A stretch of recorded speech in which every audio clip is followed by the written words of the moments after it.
क्या होता है मृत्यु के बाद? एक दिन भगवान बुद्ध अपने शिष्यों के साथ बैठे थे। एक शिष्य ने उनसे पूछा, भगवान, मृत्यु के बाद क्या होता है?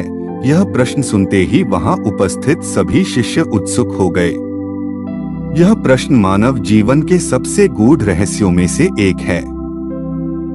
बुद्ध मुस्कुराए और एक कथा के माध्यम से इसका उत्तर दिया। बहुत समय पहले एक गांव में दो भाई रहते थे। बड़ा भाई रमेश लोभी और स्वार्थी था, जबकि छोटा भाई सुरेश दयालु और धर्मपरायण था। दोनों ने अपने जीवन में अलग अलग राहें चुनी थीं। बड़े भाई का जीवन, रमेश ने अपना जीवन धन कमाने और ऐशो आराम में बिताया। वह हमेशा दूसरों का शोषण करता और अपने स्वार्थ को पूरा करने के लिए किसी भी हद तक जा सकता था। हालांकि उसकी संपत्ति बढ़ती गई, लेकिन उसका मन अशांत और असंतुष्ट रहा। छोटे भाई का जीवन, दूसरी ओर, सुरेश ने अपने जीवन को सेवा और सत्य के मार्ग पर समर्पित किया। उसने गरीबों की मदद की, सत्य बोला और दूसरों के दुख को समझा। भले ही उसके पास अधिक धन नहीं था, लेकिन उसका मन शांत और संतुष्ट था। मृत्यु का क्षण समय बीता और दोनों भाइयों की मृत्यु हो गई। सबसे पहले रमेश की मृत्यु हुई। उसके बाद कुछ समय बाद सुरेश भी संसार छोड़कर चला गया। जब दोनों की आत्माएं शरीर से निकलीं, तो उनके सामने धर्मराज प्रकट हुए। रमेश का अनुभव, रमेश की आत्मा भारी और काली थी। धर्मराज ने उससे कहा, तुमने अपने जीवन में केवल स्वार्थ और लोभ को पोषित किया। अब तुम्हें अपने कर्मों का फल भुगतना होगा। उसकी आत्मा एक अंधकारमय स्थान में चली गई, जहां केवल दुख, पीड़ा और पश्चाताप था। वह हर पल अपने किए पर पछताता रहा। सुरेश का अनुभव, सुरेश की आत्मा हल्की और उज्ज्वल थी। धर्मराज ने उससे कहा, तुमने अपने जीवन में सत्य, दया और धर्म का पालन किया। तुम्हारा अगला जन्म स्वर्गलोक में होगा, जहां केवल आनंद और शांति है। उसकी आत्मा स्वर्ग की ओर बढ़ गई। बुद्ध का उपदेश कथा समाप्त करके भगवान बुद्ध ने कहा, मृत्यु के बाद क्या होता है, यह पूरी तरह से हमारे कर्मों पर निर्भर करता है। जैसे कर्म करेंगे, वैसा ही अनुभव होगा। इसलिए जीवन को सही मार्ग पर चलाकर सार्थक बनाना चाहिए।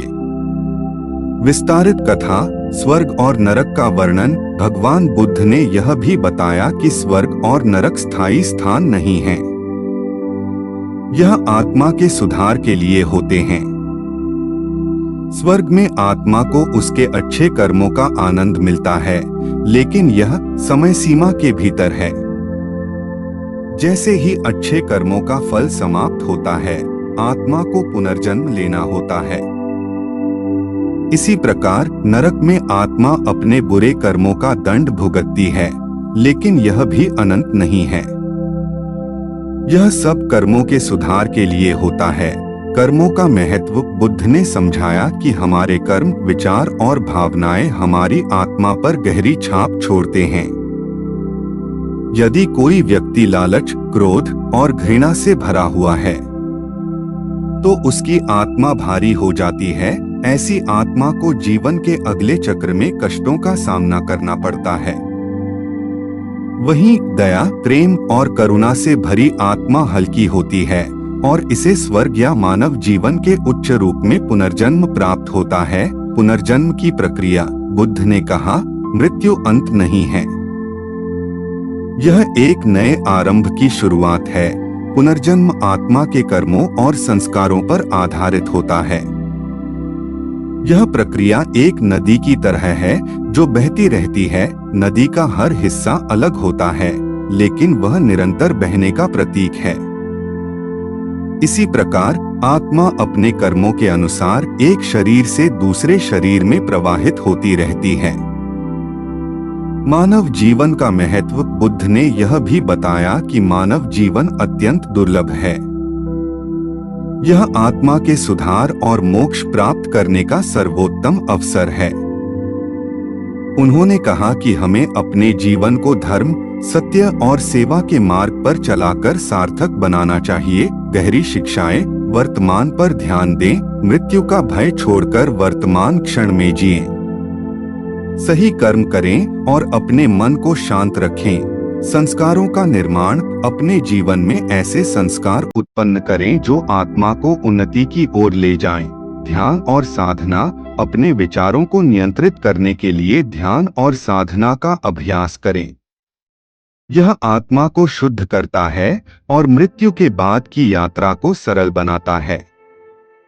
दया और करुणा का अभ्यास। दूसरों की सहायता करें, जिससे न केवल उनका जीवन सुधरेगा बल्कि आपकी आत्मा भी उन्नत होगी। मानवता और धर्म। बुद्ध ने कहा, सच्चा धर्म वह है जो मनुष्य को मनुष्य से जोड़े। धर्म का उद्देश्य आत्मा को शुद्ध करना और मानवता की सेवा करना है। अपने कर्मों में ईमानदारी और समर्पण का भाव रखना ही सच्चा धर्म है। भय और अज्ञान से मुक्ति। मृत्यु के बाद का सबसे बड़ा डर अज्ञान और भ्रम है। भगवान बुद्ध ने इस पर जोर दिया कि जब मनुष्य ज्ञान प्राप्त करता है तो उसका हर भय समाप्त हो जाता है। मृत्यु केवल एक पड़ाव है और इसका सही ज्ञान हमें जीवन को बेहतर बनाने के लिए प्रेरित करता है। प्रकृति के चक्र को समझें। बुद्ध ने कहा, जैसे सूर्य उगता और डूबता है, वैसे ही जीवन और मृत्यु भी प्रकृति का चक्र है। इस चक्र को समझकर मनुष्य अपने जीवन में संतुलन और शांति प्राप्त कर सकता है। परोपकार का महत्व। दूसरों की भलाई के लिए किया गया कार्य मृत्यु के बाद आत्मा को विशेष ऊंचाई तक ले जाता है। यह हमें न केवल स्वर्ग की ओर ले जाता है बल्कि हमारे अगले जन्म को भी श्रेष्ठ बनाता है। निष्कर्ष।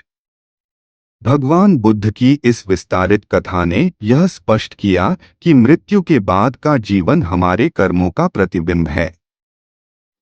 स्वर्ग और नरक स्थायी नहीं है, लेकिन आत्मा को सुधारने का एक माध्यम है। मानव जीवन को धर्म, सेवा और सत्य के मार्ग पर चलाकर मोक्ष की प्राप्ति संभव है। उपसंहार। बुद्ध की शिक्षाएं हमें यह सिखाती हैं कि मृत्यु के बाद का रहस्य हमारे अपने हाथों में है। जीवन को सही दिशा में ले जाना और अपने कर्मों को शुद्ध करना ही इसका समाधान है। अतः हमें हर क्षण को जीते हुए इसे अपने और दूसरों के लिए उपयोगी बनाना चाहिए। जीवन और मृत्यु आत्मा की यात्रा के दो पड़ाव हैं। भगवान बुद्ध ने हमें यह सिखाया कि आत्मा का अंतिम लक्ष्य है पूर्ण ज्ञान और शांति की प्राप्ति। यह लक्ष्य केवल अपने विचारों, कर्मों और संस्कारों को शुद्ध करके ही प्राप्त किया जा सकता है। मृत्यु का भय और उसका समाधान। मृत्यु का भय तभी समाप्त होता है जब हम इसे प्रकृति के एक अनिवार्य नियम के रूप में स्वीकार कर लेते हैं। बुद्ध ने हमें सिखाया कि मृत्यु को समझना जीवन को समझने का एक हिस्सा है।